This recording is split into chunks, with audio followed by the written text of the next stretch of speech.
Viewers, இன்றைக்கி நம்ம பிளாக்கொட்டையில் பக்கோடா பண்ணுறது எப்படின்னு பார்க்கலாம். வாங்க வீடியோக்குள்ளே போகலாம். ஒரு 10 பிளாக்கொட்டை போல் உப்பு போட்டு குக்கரில் நல்லா வேக விட்டு எடுத்து வச்சுக்கோங்க. நான் ஏற்கனவே வேக விட்டு எடுத்து ரெடி பண்ணி வச்சுருக்கேன். இப்போ நல்லா தோல் பீட் பண்ணிவிட்டு இது மாதிரி பவுலில் ஆட் பண்ணிக்கோங்க. நெசுக்க முடிஞ்சால் மேஷ் பண்ணி வச்சுக்கோங்க. அப்படி முடியலைன்னா இது மாதிரி மிக்ஸி ஜாரில் ஒரு சுற்றினா இது மாதிரி பொடியாகிடும். இதை பவுலில் மாற்றிட்டு இப்போ இது கூட ஒரு பெரிய வெங்காயம் பொடியாக கட் பண்ணி வச்சுருக்கிறத ஆட் பண்ணிக்கலாம். இதுக்கு 2 டேபிள் ஸ்பூன் கார்ன்ஃப்ளவர் மாவு, 1 ஸ்பூன் அரிசி மாவு,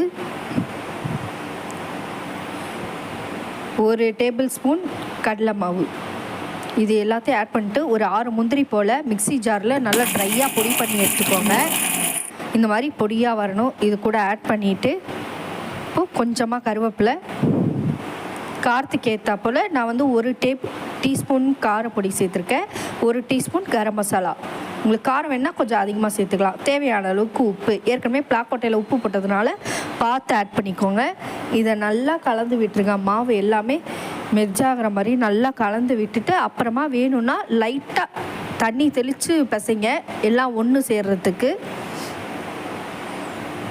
இல்லைனா மாவாக நிற்கும். அதனால் லைட்டாக தண்ணி தெளித்து பிசைஞ்சா போதும், ரொம்ப சேர்த்துறாதீங்க, அது பக்கோடா டேஸ்ட்டுக்கு வராது. அப்புறம் மாதிரி லைட்டாக தண்ணி தெளித்தா போதும், நல்லா பிசைஞ்சு விட்டுருங்க.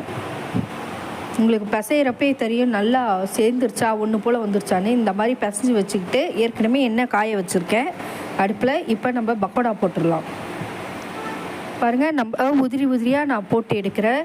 நீங்கள் வடை மாதிரியும் கூட தட்டி எடுக்கலாம், அது உங்கள் விருப்பம். பக்கோடா சாப்பிடும்போது இந்த மாதிரி உதிரியாக போட்டு சாப்பிட்டா இன்னும் டேஸ்ட்டு சூப்பராக இருக்கும். இது போட்டதுக்கப்புறம் ஒரு 2 நிமிஷம் கழித்து பரட்டி விட்டுக்கோங்க. அப்போ தான் இன்னொரு சைடும் வேகும்.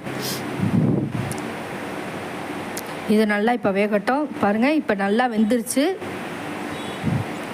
இப்போ நம்ம வடிதட்டில் மாற்றிடலாம். அவ்வளோதான், ஈஸியான ரெசிபி, சுவையான பிளாக்கொட்டை பக்கோடா ரெடி. இந்த ரெசிபி பிடிச்சதுனா லைக் பண்ணுங்கள், ஷேர் பண்ணுங்கள், கமெண்ட் பண்ணுங்கள். தேங்க்யூ.